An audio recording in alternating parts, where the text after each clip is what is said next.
Shukor nakaslem jong unongsan Hima.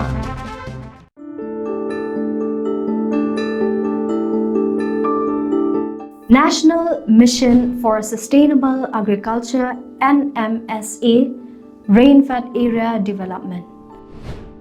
What is the key objective of the scheme? The key objective of the scheme is to popularize integrated farming system on a cluster approach to mitigate any natural disaster and to double farmers' income with income generation activities in agriculture and other allied sectors. What is the type of assistance? Entitlement. Integrated farming systems. Assistance is given at Rs 30,000 per beneficiary. Training on IFS at Rs 10,000 per cluster. The assistance mentioned above is as per GOI cost norms. Who can apply for the benefits of the scheme?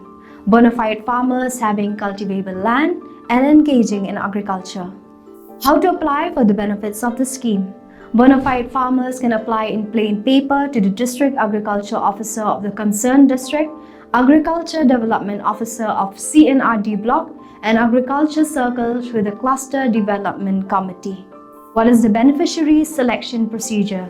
As the scheme is implemented through cluster approach, the beneficiaries are selected by the Cluster Development Committee.